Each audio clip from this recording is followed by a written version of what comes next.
Muy buenas tardes y bienvenidos a Radio Universidad de Salamanca y este programa Todos los libros, un libro, realizado por Alberto Sansegundo, un programa de reseñas literarias en una semana que yo creo que está siendo mala, con una mala noticia para la literatura española, para la cultura española, con la muerte de Javier Marías, que hemos conocido precisamente en la mañana que estamos grabando este programa con Alberto. Buenos días, Alberto.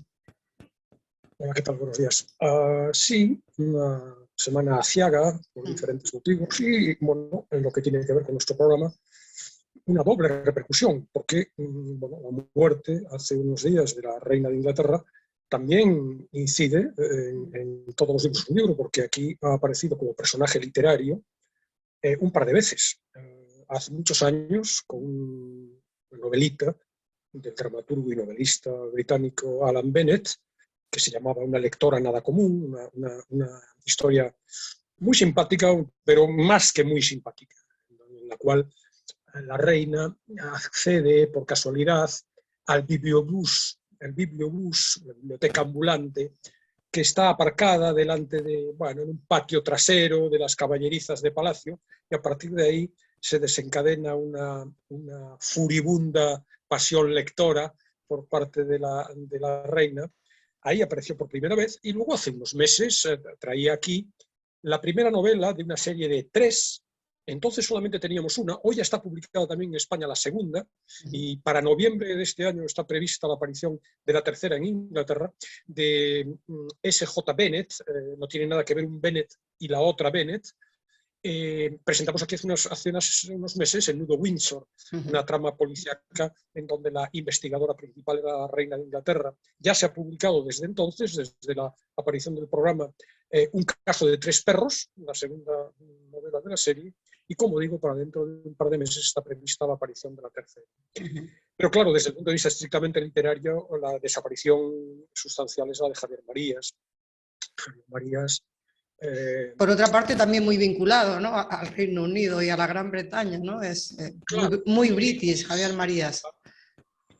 No tiene mucho sentido que yo voy a comentar aquí ahora la obra inconmensurable de Javier Marías. Sí que, como siempre, arrimando el ascua a mi sardina, diré que ha estado presente hasta 3 veces en todos los libros un libro, y un par de ellas directamente y muchas otras de manera indirecta en Buscando leones en las nubes.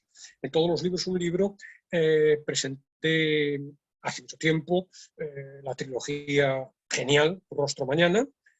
Hace menos Los enamoramientos, yo creo que es la penúltima, la antepenúltima, creo, novela de Marías, y también hace muy poco tiempo, a propósito de mi comentario aquí sobre la película El fantasma de la señora Muir, que es la película favorita del escritor, también hablábamos de Donde todo ha sucedido, una recopilación de artículos de Javier Marías sobre el cine. Yo emplazo a nuestros oyentes para que entren en el blog del programa, todos los libros, unlibro.blogspot.com, por si quieren leer esas reseñas, y lo más importante, por si quieren lanzarse a la lectura de esa y cualquier otra obra de Javier Marías. Yo desde ayer que se ha producido el hecho, he estado revisando en mi biblioteca, tengo más de 40 libros de Javier Marías, me ha entusiasmado siempre, ¿no? Cualquiera de sus libros es excelente, ¿no?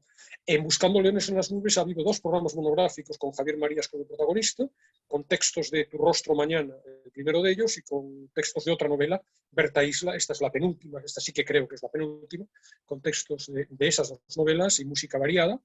Y luego han aparecido fragmentos y reflexiones y diferentes textos de su obra en muchísimos programas del espacio. De manera que, bueno, valga este rápido recordatorio, emocionado realmente. A mí las dos noticias me han conmovido en diferente grado.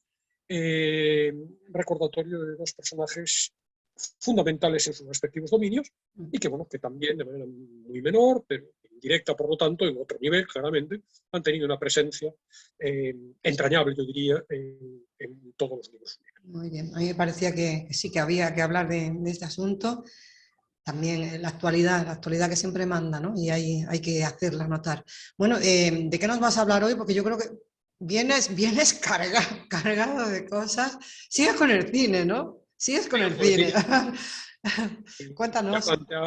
La semana pasada ya decíamos que todo septiembre será cinematográfico, de diferentes maneras. y además digamos una vinculación con el séptimo arte, con la dimensión más clásica, más también nostálgica, por lo tanto, del cine. Recuerda, la semana pasada hablábamos del hombre que mató a Liberty Balance, hablábamos de Lo que el viento se llevó, hablábamos de los cuatro grandes actores clásicos, Gary Cooper, James Stewart, Cary Grant y John Wayne, que aparecían en Política de los actores, también aquel librito muy atractivo que presentábamos la semana pasada. La excusa, la razón por la que en septiembre he decidido dedicarlo al cine, era una doble celebración, los 70 años del Festival de San Sebastián, que abrirá sus puertas el próximo sábado, el día 17, y el cumpleaños, el 90º cumpleaños del Festival de Venecia.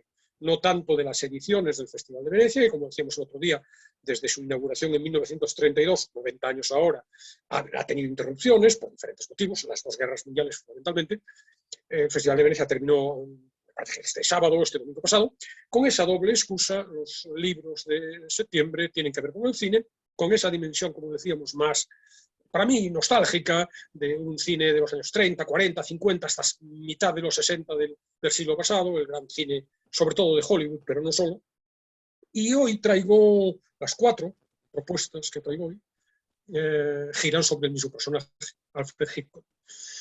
Bueno, por intentar buscar también una cierta efeméride, he dado vueltas por ahí en internet y parece ser que la que pasa por ser la primerísima película de Hitchcock, una para mí desconocida, ¿cuál es? Sí, número 13, se cumplen 100 años en 2022, desde el año 1922. Insisto, no tengo ni idea de si efectivamente esa película existe o no, y de si es de 2022. Lo miraremos, lo buscaremos, Alberto. Lo he localizado.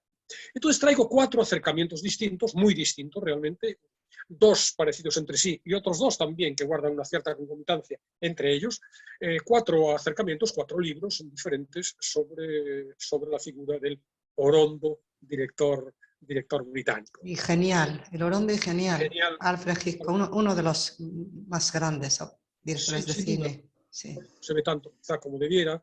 De nuevo vuelvo a recurrir a la idea de hace una semana, y que saldrá más veces en este pequeño ciclo, ¿no?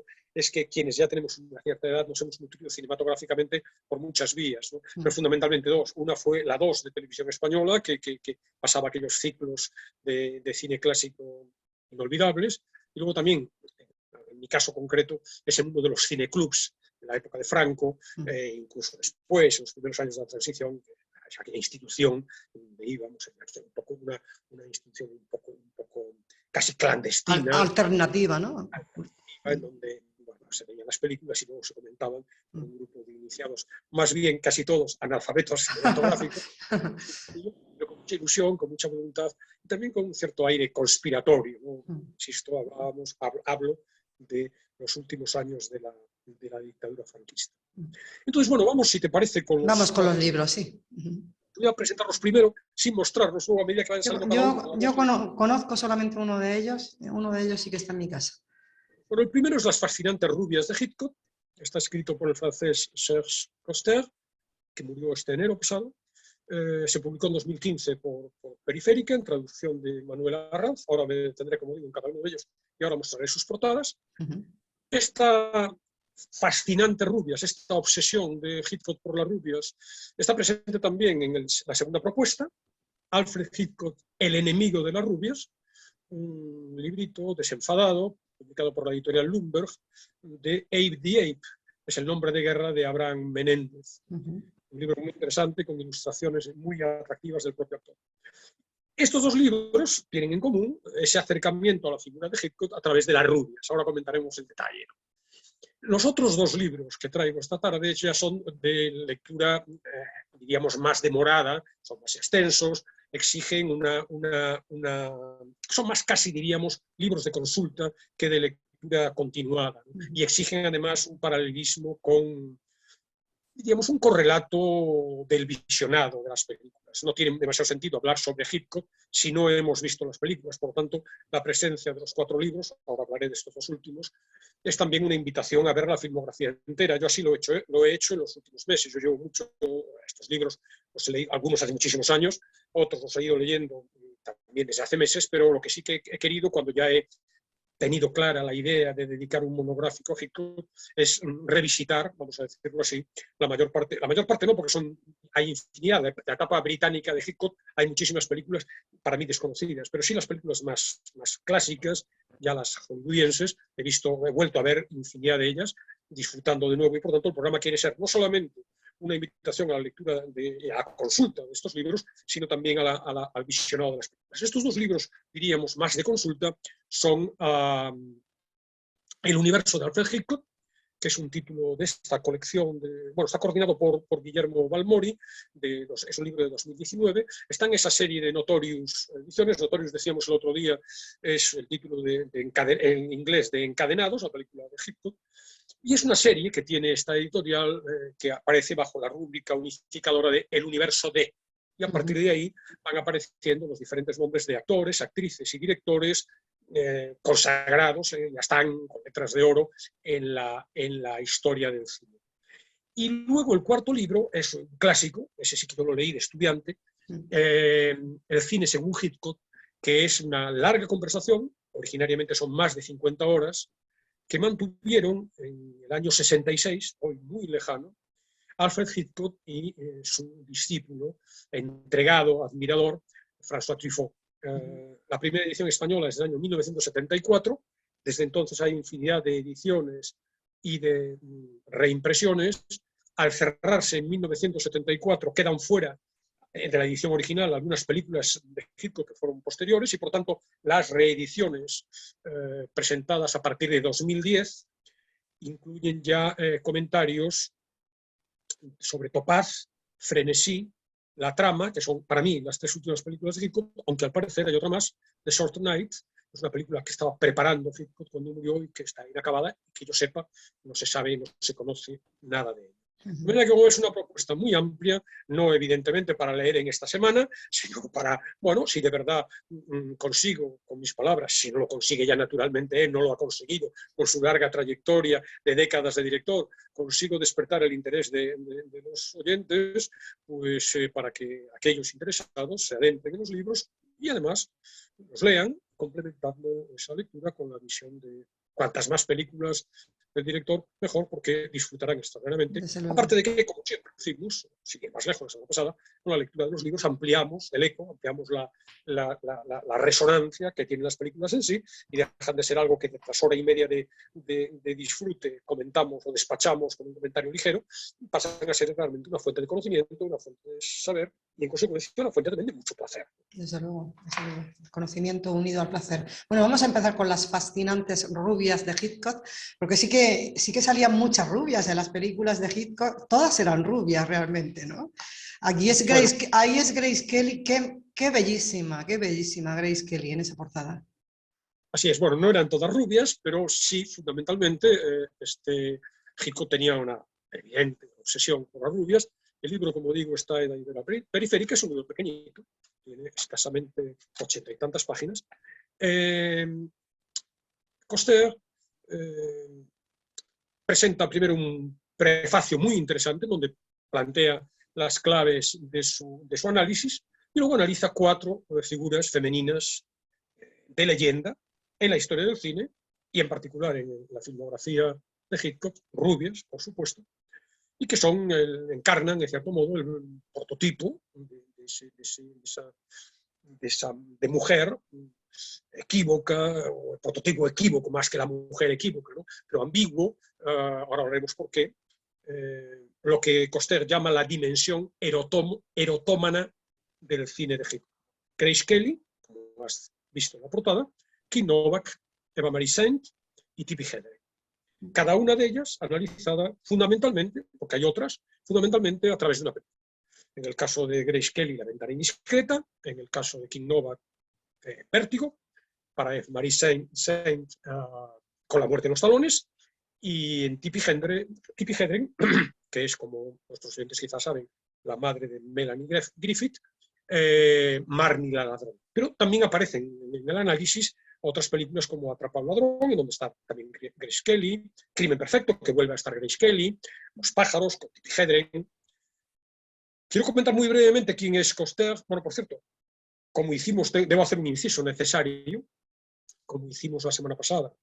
La semana pasada comentábamos el ruido de fondo que producía una obra que está llevándose a cabo en mi edificio. Yo vivo muy cerca de una iglesia conocida en la ciudad de Salamanca y en este momento, a estas horas, suenan las campanas y además suenan de manera insistente. Cuando se está en casa leyendo tranquilamente, el sonido de las campanas es extraordinariamente apacible, muy agradable. Cuando se está grabando un programa de radio y las campanas suenan insistentemente, puede ser una perturbación que moleste a los oyentes. Quiero aclarar esto porque están empezando a sonar en las correspondientes a la llamada, digamos, de esta hora, que no vamos a desvelar a los oyentes, para que no sepan a qué horas misteriosas grabamos. Bueno, quería decir que hacer una pequeña acotación sobre quién era Serge Cousteau. Había nacido en París en el 40, fue profesor de literatura, colaborador en diferentes espacios radiofónicos y televisivos, siempre con la literatura como fondo. En particular, trabajó en Apostrophe, el programa clásico de libros de Bernard Pivot, experto en los clásicos franceses, Racine, Voltaire, Rousseau, Proust. Publicó ensayos, publicó novelas, y presenta este librito con una muy reveladora cita, extraída precisamente de la obra de Truffaut, de las conversaciones de Truffaut a las que nos referíamos antes, y que voy a leer literalmente porque es muy ejemplificativa o ejemplificadora de lo que nos vamos a encontrar en el libro, aunque sea muy políticamente incorrecta en los tiempos. Bueno, adelante con eso políticamente incorrecto. Hitchcock le confesó a Truffaut, e insisto, esta es la cita que abre el libro de Cousteau. Cuando abordo cuestiones sexuales en la pantalla, no olvido que también ahí el suspense lo es todo. Si el sexo es demasiado escandaloso y demasiado evidente, se acabó el suspense. ¿Por qué razón elijo actrices rubias y sofisticadas? Buscamos mujeres de mundo, verdaderas damas que se transformarán en putas en el dormitorio. Yo creo que la corrección política imperante impediría escribir esto hoy, pero en cualquier caso es muy definitorio, como digo, del libro de Cousteau y en cierto modo del enfoque del análisis, del planteamiento del núcleo central sobre el que gira el análisis sobre las películas y sobre las rubias del director. El preámbulo del libro se titula muy significativamente también El deseo según Hitchcock y nos marca ya el tono en el que se va a desenvolver el análisis del pensador francés. Nos habla de vamos a estar en compañía de algunas de las criaturas del maestro, estrellas de la pantalla, solo existen para ser vistas una y otra vez, estrellas que brillan para deleitarnos, para deslumbrar nuestros sueños, estrellas cuyo fundamento es la carne que no se ve. Y aquí hay una clave ya. Por supuesto, la idea de las estrellas, de las artistas, de la fascinación y la seducción del auditorio, de la audiencia, pero está la idea de lo oculto, de lo insinuado, de lo que apenas se entrevé. Y esa es, a mi juicio, una de las claves del análisis de Cousteau y también una de las claves, yo creo, del cine de Hitchcock, la sugerencia, lo insinuado. Por cierto, Cousteau es un intelectual francés, y lo pongo entre comillas, quiero decir, con todos los pros y todos los contras que supone ser un intelectual francés. Es decir, es alguien culto, con mucho conocimiento, erudito, pero también quiere decir intelectual francés, los grandes autores psicoanalíticos de lectura imposible, Derrida, Althusser, quiere decir ese coqueteo con el psicoanálisis, la concepción de la cultura como un arma más o menos arrojadiza, una cierta, como digo, erudición un poco sobreactuada, con infinidad de referencias literarias en el texto, un cierto, yo creo que indisimulado elitismo en el fondo y en la forma, manejo de categorías conceptuales un poco abstrusas, sofisticadas, una devoción casi enfermiza por un simbolismo freudiano, a mi juicio, un poco forzado en muchas ocasiones, como ahora veremos, un léxico algo abigarrado, la prosa enrevesada, que roza a veces la ininteligibilidad, pero es decir, A ver, Una imagen gráfica. nos estás disuadiendo de leer Las fascinantes rubias de Hitchcock. No es el caso, no es el caso, ya verás por qué no. Quiero de todas formas cerrar este dibujo con una caricatura, es decir, el intelectual francés para mí, gráficamente, es un señor que va por la calle con la nariz alzada, mirando por encima del hombro, digamos, con una posición moral de una cierta superioridad, consciente de, y esto ocurre a Cousteau, de que poseen una inteligencia desmedida que no está al alcance de casi cualquiera.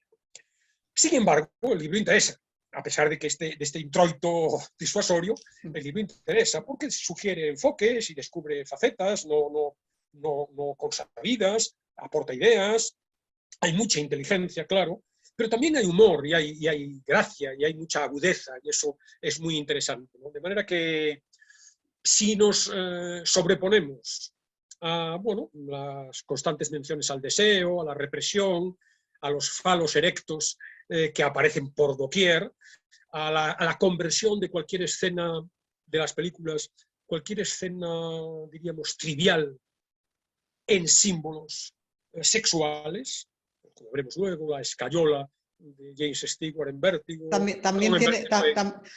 La ventana indiscreta también tiene algún significado de ese tipo. Para usted sí. Un corsé, un bastón, el cabello femenino, los moños, ya hablaremos de ello. El cabello femenino para Cousteau es un anticipo claro del vello púbico, lo cual, claro, es una asociación metonímica que está bien y que es ilustrativa, pero quizás sea un poco desmesurada. Luego entraremos en más detalles de estos quizá excesos interpretativos, ¿no? Luego las frases banales que para el autor, intérprete, significan otras cosas. Por ejemplo, tras una frase anodina en una película, su cara me gusta, dice una mujer a un hombre en una película, significa para Cousteau la mano en la bragueta.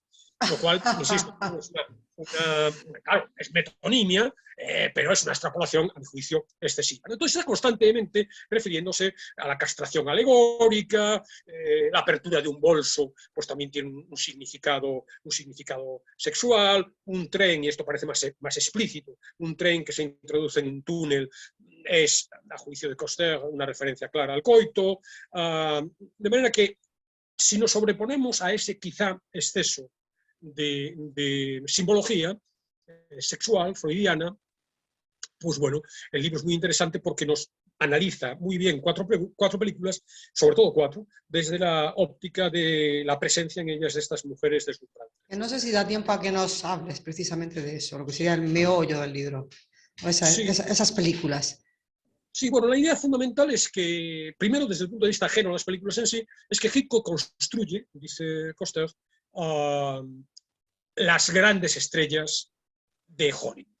Hasta entonces no habían alcanzado, ni hasta entonces ni desde entonces hasta ahora, nadie, quizá porque se multiplican, quizá porque al cine se accede de otra manera, quizá porque no puede, porque incluso la sala de cine ha perdido peso y por lo tanto esta fascinación, el que todos los focos se pongan sobre la presencia de estas actrices, no ocurre en la actualidad, pero el cine hollywoodiense creó, dice Cousteau, las estrellas en los años 30, Hitchcock las dotó a esas estrellas de su dimensión mítica, ¿no?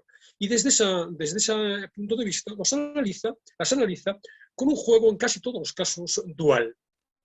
Por un lado tenemos, Hitchcock nos las presenta como diosas inaccesibles, míticas, rodeadas de un aura espiritual, intangible, distantes, evanescentes, por encima casi de la condición humana, pero por otro lado, y simultáneamente, son la apoteosis de la carnalidad.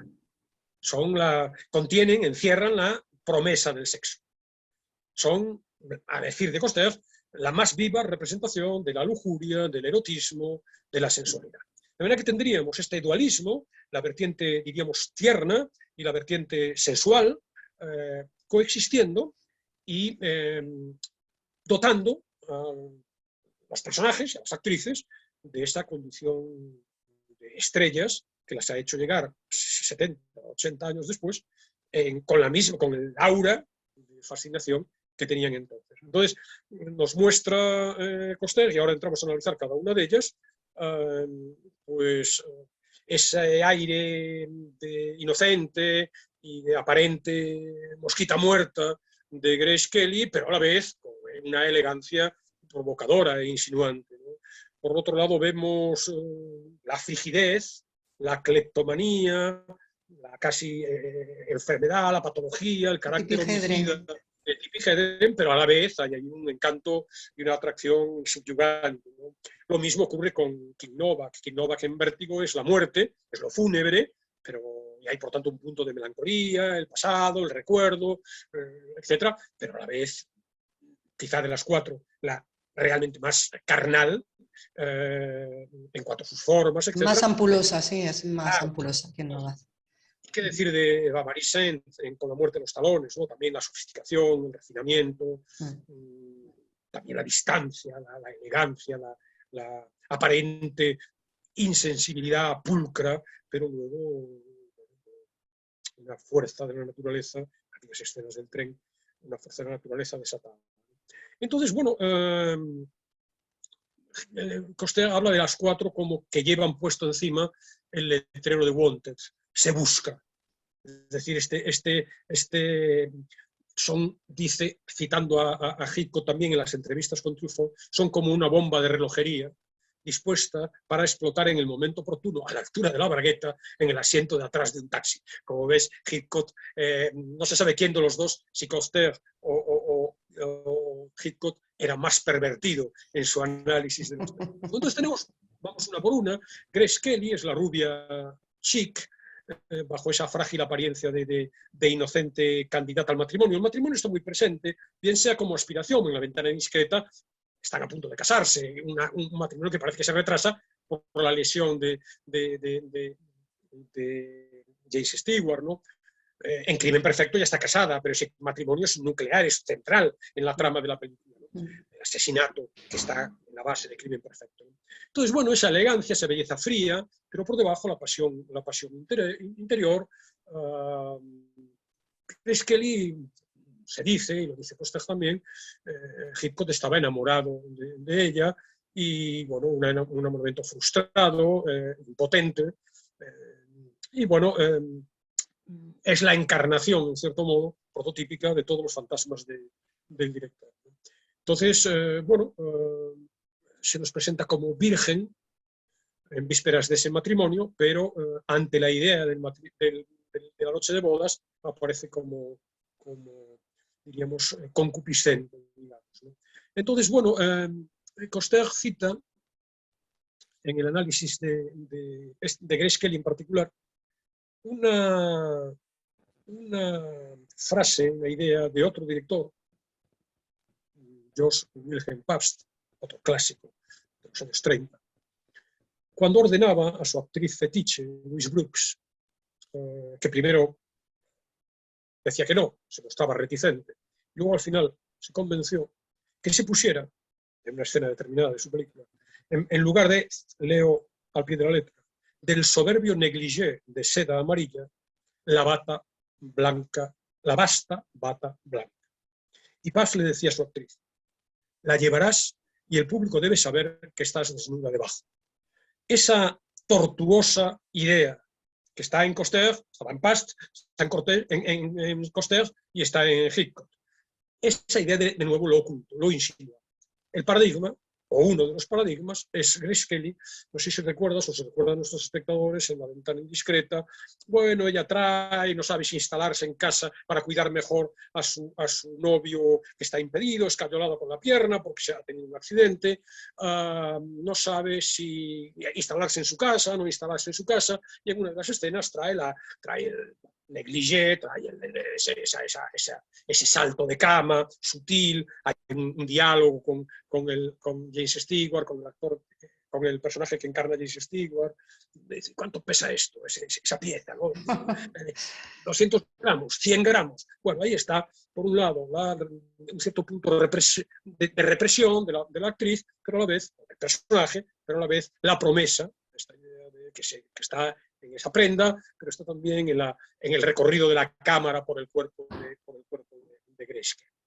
Además, se detiene Cousteau en el análisis de los besos hitchcockianos. que son prolongados, dilatados, interminables, lentísimos. Hay en muchas películas estos besos inolvidables, ¿no? Grace Kelly protagoniza algunos, lo hará en Vértigo, fundamental, con Keith Novak y Jason Stewart de nuevo, con Cary Grant y F. Mary Shane en el tren, con la muerte de los talones. Luego hay un beso más viril de Sean Connery a Tippi Hedren en Marnie la ladrona. Bueno, hay un detalle específico en el libro, un detenimiento en el análisis de los besos. Cita también Coster el místico Angelus Silesius. La frase es esta: hay un signo infalible en el que reconocerás que amas a alguien de verdad, y es cuando su rostro te inspira más deseo físico que cualquier otra parte de su cuerpo. Y eso lo entiende Coster como la explicación, el núcleo fundamental de los besos en Hitchcock. Con respecto a King Novak, sabemos, es bien conocido porque hay muchas manifestaciones de los implicados en el asunto en ello, que Hitchcock detestaba a King Novak. A mí, yo es la película que menos me gusta de todas y quizás la que menos comprendo de las cuatro que estamos comentando. Y quizás también Sí, la actriz que menos me dice. sí, a mí también. A mí no me gusta nada, no me dice nada, no es mi prototipo de mujer. Por supuesto que yo tenga un prototipo de mujer. Ni como Pero, actriz tampoco. bueno, Hitchcock se vengó, intentó masacrarla a lo largo durante la película. Yo creo que lo consiguió. Dice, al menos tuve el placer de arrojarla al agua, porque hay una escena, no sé si recuerdas, de un intento de suicidio, se lanza al agua bajo el puente, el famoso puente de San Francisco, ¿no? Al menos tuve el placer de arrojarla al agua. Considera Hitchcock que se equivocó la actriz y él se equivocaron 3 veces al interpretar la película. King Novak no era su primera opción era Vera Miles. Lo que pasa es que Vera Miles estaba embarazada en el momento del rodaje, tuvo que cambiar. Por otro lado, le echa en cara a Hitchcock, a King Novak, su voluntad de no llevar sujetador. Sabes que, bueno, sus pechos exuberantes, tensando el jersey permanentemente sí. en la película. Y eso chocaba con el puritanismo del director, que prefería, como hemos dicho, algo menos notorio, algo más insinuado, más sugerido, también más perverso, ¿no? más refinado en ese sentido. Y luego también hubo una discusión acerca del moño, ¿no? De si el pelo suelto o el moño. La cabellera desatada no le gustaba a Hitchcock, ¿no? En frase de nuevo de él a Truffaut, el que la cabellera esté ya desatada quiere decir que está ya casi desnuda ante él, pero se niega aún a quitarse las bragas, ¿no? Literalmente, ¿no? Entonces, como ves, es verdad que no quería lo explícito, pero por debajo sí que hay infinidad de connotaciones de esta índole. Entonces, bueno, el personaje clásico, a mi juicio, de Rubia de Hitchcock es más lánguido, es más espiritual, es más etéreo, es más elegante. En el caso de King Novak es más desbordante, es un poco más vulgar incluso. Pero Coster glosa y dice, es cosa de magia cómo ha sido capaz de convertir a esta mujer de andares un poco torpes, incluso, en un arquetipo carnal, en una idea de bueno, el análisis de Vértigo que hace Coster es el donde realmente afloran todos estos excesos psicoanalíticos. Sí, porque entonces, en la propia película es así también. Claro, claro. Es decir, no es solamente la interpretación de Coster, a mi juicio es un poco excesivo su análisis, un poco quizá va un metro más allá, pero todo lo que hay de lado de acá es verdad, estaba en Hitchcock. Entonces, bueno, se nos habla del desdoblamiento, la caída, la impotencia, las pulsiones contrapuestas de Eros y Tánatos, los componentes masoquistas, de la angustia, de los fantasmas, las metáforas un tanto oscuras, como decíamos, el moño como el sexo femenino, la lencería como la desnudez, el corsé, en el caso de La ventana indiscreta, el corsé quirúrgico es la impotencia, ciertas elipsis endiabladas, cuando precisamente después del intento de suicidio James Stewart recoge a King Novak y la lleva a su casa, ella está inconsciente, de repente estamos por la noche, la acaba de dejar en casa, la acaba de acomodar, pero la imagen siguiente ya es King Novak por la mañana desnuda en su casa, dice Coster. Por lo tanto, Hitchcock está induciendo al espectador a que piense que en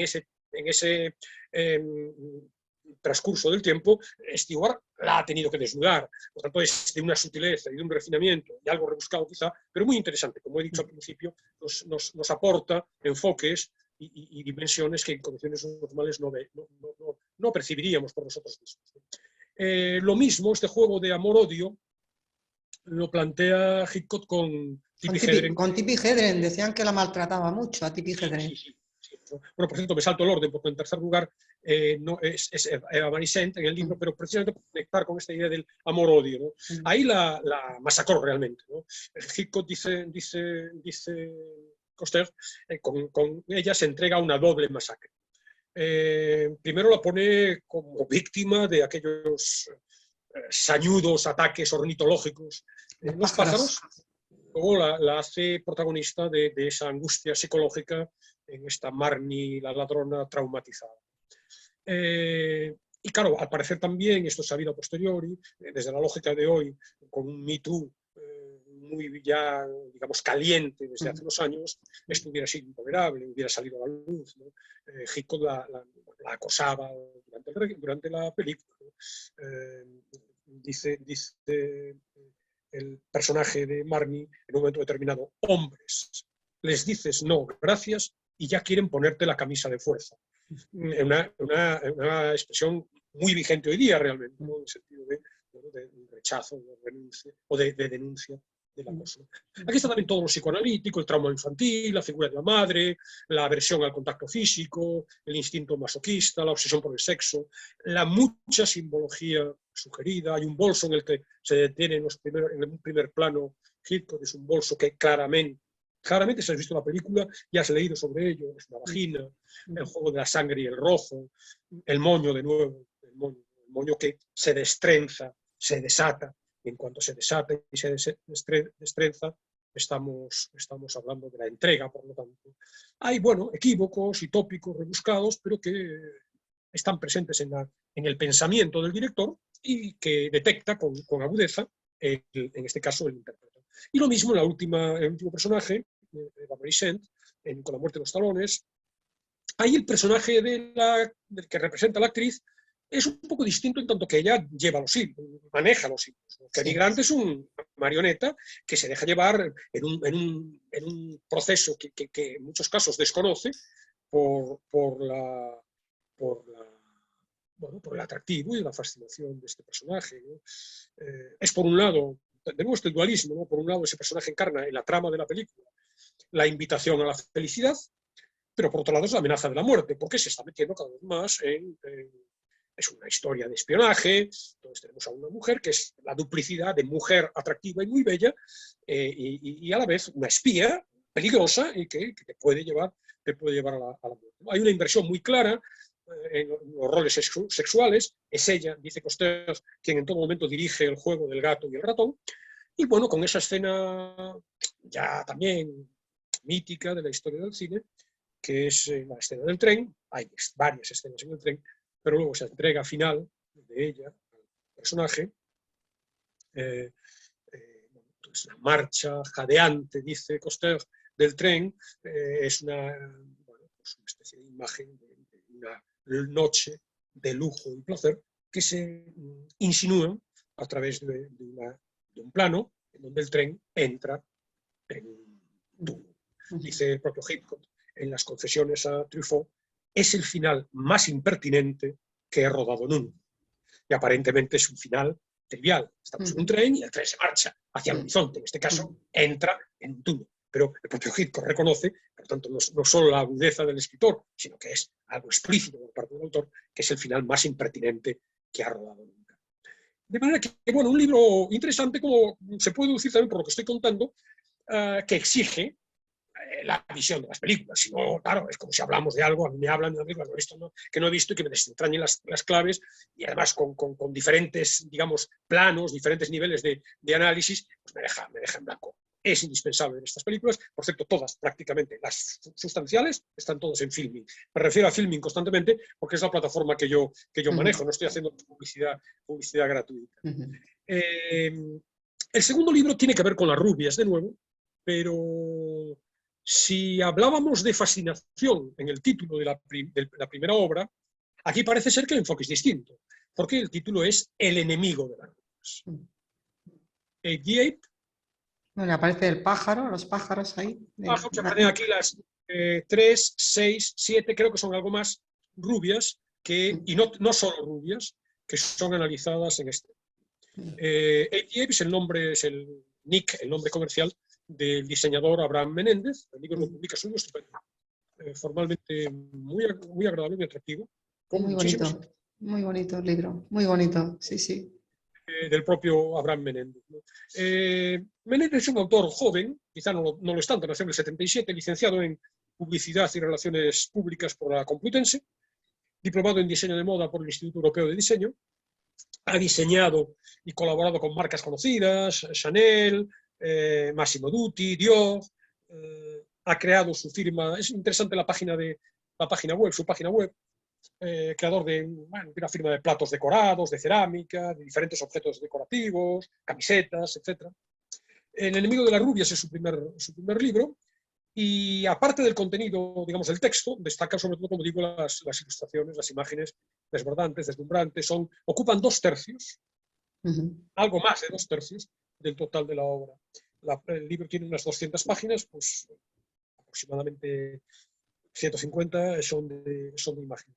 Con un estilo, quizá como se ha podido ver, incluso se aprecia desde la portada, un estilo pop, sesentero, elegante, divertido, un poco glamuroso, muy conectado con la publicidad, ¿no? Luminoso, muy seductor. A ver si vemos alguna de las chicas en concreto, la representación de las mujeres. Entonces, bueno, muy atractivo. Aquí tenemos a Marisa, precisamente. Bájalo un poquito, Alberto, bájalo un poquito. Así, ahí la vemos mucho mejor. Sí, es muy original, muy bonito, muy bonito. Conectado con el universo de la moda, con el universo de la publicidad, son imágenes, también los textos llenos de, imágenes muy optimistas, los textos llenos de ironía, de humor, con informaciones, con anécdotas, contado con un tono muy ligero, muy desenvuelto, muy informal. El libro cuenta con un prólogo de Esperanza García Claver, en donde se pone el acento en el interés que tuvo Hitchcock por la moda, por el diseño gráfico. Él empezó así su carrera profesional, por la creación artística del siglo XX, y nos cuenta que efectivamente eso se refleja, ese interés, en el cuidado, la atención que pone en sus películas en relación a la elección de los vestidos de las protagonistas, también el uso del color, los detalles, los bolsos, los moños, como decíamos, las llaves que son sustanciales. Los objetos en general, las joyas, son muy importantes. Los planos de detalle sobre llaves, en particular, es como un fetiche. En muchas películas están las llaves como fundamentales, ¿no? Bueno, en Crimen Perfecto, yo creo que es ahí donde más... Está en Marnie la ladrona, en muchas películas. Bueno, lo que es en sí mismo el texto del autor, hay una introducción previa en donde se nos cuenta la trayectoria, muy brevemente, todos son muy breves, los capítulos son muy breves, como hemos dicho, de 200 páginas, 100 y mucho son de imágenes, los textos son muy cortitos. En esa introducción biográfica breve se nos cuenta, bueno, Menéndez es absolutamente políticamente incorrecto y desprejuiciado. Dice lo que cree que tiene que decir y no se para en barras, ¿no? Entonces, bueno, habla en esa introducción de la misoginia o suficiente misoginia, suficientemente probada, no se sabe muy bien si lo es o no lo es, yo creo que sí, pero bueno, de Hitchcock, ¿no? Bajo esa capa de atracción o de interés, hay sin embargo un rechazo, ¿no? Un miedo también muy probable de un tímido recalcitrante. Nos cita una frase también, de nuevo, claramente incorrecta, ¿no? En nuestros días puritanos esto sería absolutamente imposible si no se lee con distancia. Si se lee literalmente es una barbaridad. Hitchcock llegó a escribir: el problema de hoy día es que no torturamos a las mujeres lo suficiente. Como te puedes imaginar, si eso se interpreta en un sentido literal, es una barbaridad. Aquí hay un juego representativo de esa misoginia. Entonces nos lo presenta como también supuesto homosexual reprimido, y lo califica de imperturbable, de gordo, de cínico, de misógino, de machista, de fetichista, de reprimido, de ambiguo y de genial.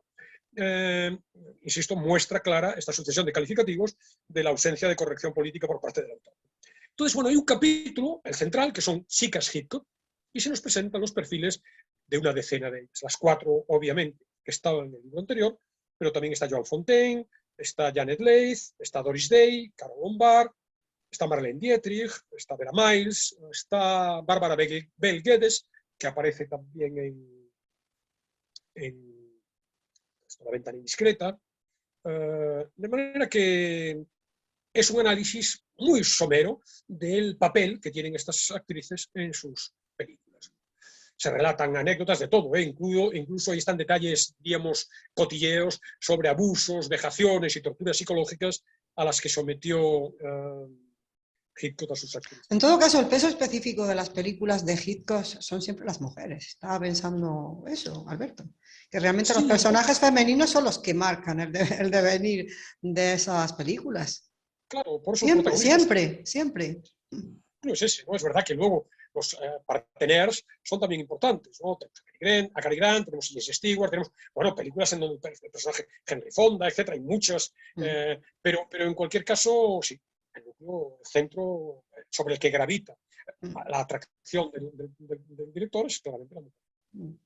Hay otro apartado interesante que se llama La pandilla, en donde se nos muestran los colaboradores técnicos y artísticos que de manera recurrente participan con los que Hitchcock contaba en sus películas. Fundamentalmente su mujer, su inseparable y muy paciente Alma Reville, siempre detrás del director, siempre en silencio. Fíjate que trabajaron juntos en más de 50 películas, pero ella solo aparece en los créditos de 16, a pesar de que fue fundamental incluso en los enfoques, en el análisis, en la concepción de ideas para las películas. No recuerdo ahora en qué, lo he leído en algún sitio, pero no recuerdo ahora en qué entrega de premios, no sé si un Oscar, etcétera, no sé en cuál exactamente, en la cena en la que se entregaban o en la que se le premiaba, o en la ceremonia de entrega, Hitchcock dijo, bueno, yo no estaría aquí en este momento, tengo que agradecer a la persona, no estaría aquí si no fuera por 3 personas.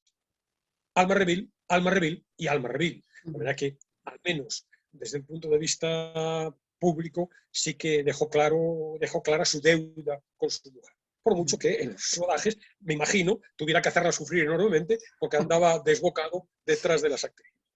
Hay también dentro de este apartado de la pandilla, está claro un apartadito sobre Bernard Herrmann, el gran compositor, que hizo obras maestras con La muerte de los talones, con Vértigo, con Psicosis. También con la directora de vestuarios Edith Head, que es una figura clave de Hollywood en ese ámbito, con el director de fotografía Robert Parks y fundamentalmente también para mí, porque me gusta mucho, el diseñador Saul Bass, que es un cartelista genial, que es muy reconocible, responsable de créditos de innumerables éxitos hollywoodienses, no solo de Hitchcock. Luego hay un apartado, películas, en donde se analizan una veintena de las más representativas. Todas ellas, insisto, con imágenes, con ilustraciones muy representativas del propio autor.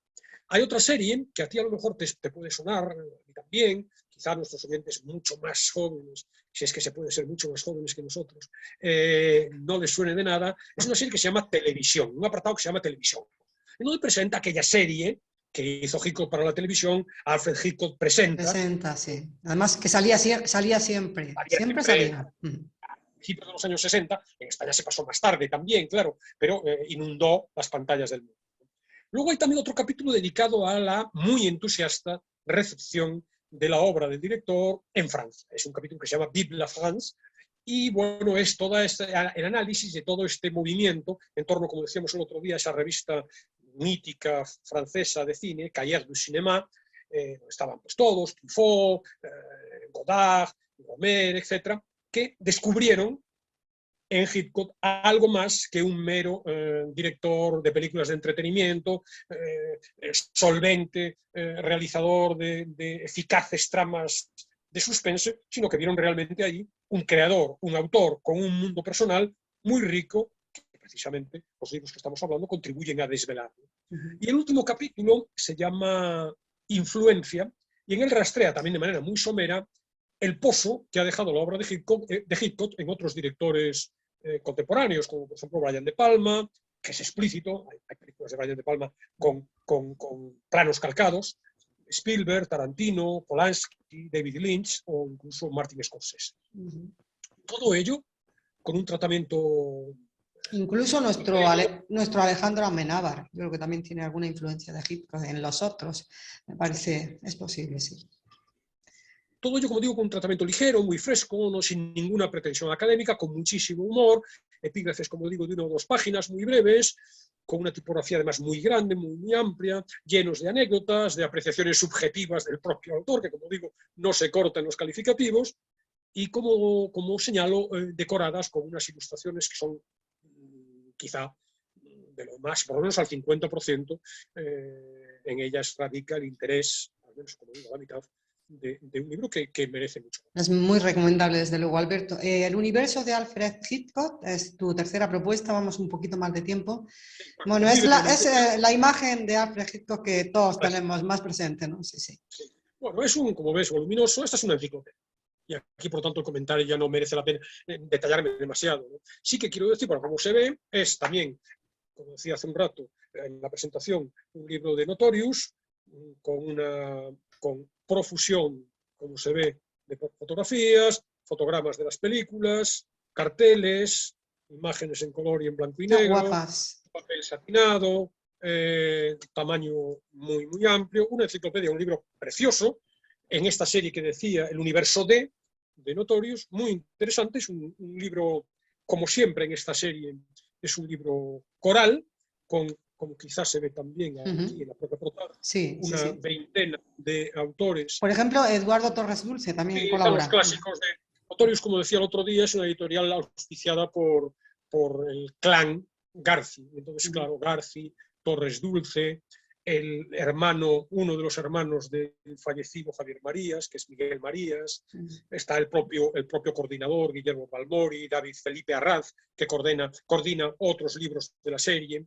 Aquí con profundidad, con rigor, con detenimiento, con paciencia para el lector. No es un libro que se lea en 3 días, al contrario, es un libro que hay que tener en una mesa, al lado de la televisión, y cada vez que vemos una película, porque hay un análisis detallado de cada una de las películas. Este libro es un libro que da pie a un seminario Hitchcock. Un seminario que se puede desarrollar, y yo invito a ello al lector, que se adentre y se impregne en la realidad del universo de Alfred Hitchcock a lo largo de un curso, por ejemplo.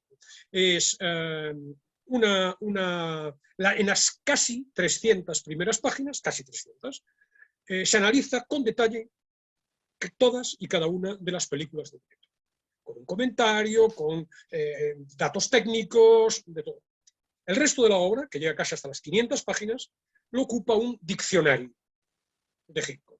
Y en este diccionario de Hitchcock, pues tenemos, por orden alfabético, como en todos los diccionarios, desde temas básicos, la R incluye romance, la P incluye psicología, pero también policía, lluvia, la la L está Margaret Lockwood, una actriz, de manera que hay, por orden alfabético, actrices, otros directores, títulos de películas, temas esenciales, analizados también con detalle, con precisión, de manera que merece la pena ver una película y, una vez vista, agotarla con la multiplicidad de enfoques y de análisis que contiene el libro. Las páginas interiores de primera página. Carteles, ahí vemos carteles. Ahora no recuerdo, no sé si son la contraportada, no es la contratapa quizá, están los carteles, se recogen los carteles. Maravillosos, maravillosos. Es un libro muy atractivo, muy interesante, que merece la pena como consulta a la hora de ver su filmografía, de revisarlo. Y el último, ya sin tiempo, es El cine según Hitchcock, de François Truffaut. Yo traigo aquí una edición, pues maliña, diríamos. De Alianza. Se me escapa el gallego al decir maliña. De Alianza Editorial, es la que yo leí en el año 77. Es floja, primero porque hoy es ilegible con este tipo de letra, y segundo porque nos hurta las fotografías. Las fotografías son fundamentales, las fotografías ya clásicas de Philippe Halsman.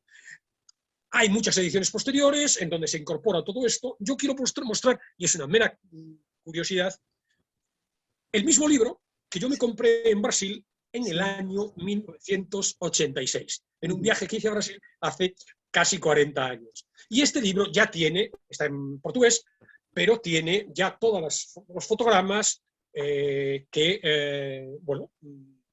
ilustran la edición original del libro. Son, como dije hace un rato, 50 horas de grabaciones, Hay un documental que también se puede ver en Filming que se llama Hitchcock Truffaut, dirigido en 2015 por Ken Jones, de visionado indispensable. Es un documental de 1 hora y 20, más o menos, en donde el director, con entrevistas a Scorsese, a Richard Linklater, a otros directores actuales, Wes Anderson, revive las jornadas de la grabación de Truffaut y Hitchcock, de las entrevistas entre Truffaut y Hitchcock que desembocaron en este libro. Gran parte de las referencias que aparecen en los otros libros que hoy he comentado, de las citas literales de frases de Hitchcock, están entresacadas de estas ya legendarias conversaciones entre dos directores, cada uno en su ámbito, genial. Se puede encontrar, como digo, en Alianza Editorial, en ediciones más actualizadas. Hubo una edición española con todas las fotografías de la editorial Acal hace unos años. Yo creo que la tengo, pero la he intentado rastrear y no la he encontrado en mi biblioteca. En cualquier caso, hoy es prácticamente inencontrable. Un libro también sustancial para conocer los planteamientos cinematográficos de Hitchcock y, por lo tanto, el espíritu que impregna sus películas. Muy bien, Alberto. Bueno, pues para ponerse desde luego bien al día, ¿no? de Alfred Hitchcock, esta cuádruple oferta que nos haces hoy, que bueno, que se enriquecerá también con el visionado de las películas. Alberto, ¿y una canción ya para despedir? Sí, despedimos una canción porque no hay tiempo ya para la lectura. Te dejo un texto en el blog de difícil lectura, por otro lado, porque está lleno de interpolaciones y de incisos del propio autor. De manera que no es un texto sobre el comentario que hace Serge Coster sobre La ventana indiscreta y Gresque. Entonces, como cierre musical va a sonar Doris Day. Doris Day cantando ¿Qué será, será? Whatever will be, es un tema decisivo en la resolución de la trama del hombre que sabía demasiado. Es una película también, James Stewart, de 1956, que a su vez es una revisitación de una película del mismo título que había hecho Hitchcock en 1934. Entonces, ahí hay un secuestro que se va a acabar resolviendo con la canción ¿Qué será, será?, cantada por Doris Day, va a ser fundamental en el desarrollo de la trama. De manera que con ella, es un clásico también muy conocido, todo el mundo conoce ¿Qué será, será?, y la habrá tarareado en alguna ocasión. Con ello cerramos por hoy el programa y nada más invitamos a nuestra audiencia, como siempre, a que vengan con nosotros aquí el próximo miércoles con una nueva sesión de cine muy atractiva también. Vamos a seguir con cine entonces, la semana que viene. La semana que viene y la otra. Muy bien, Alberto. Pues nada, muchísimas gracias y volvemos la semana que viene.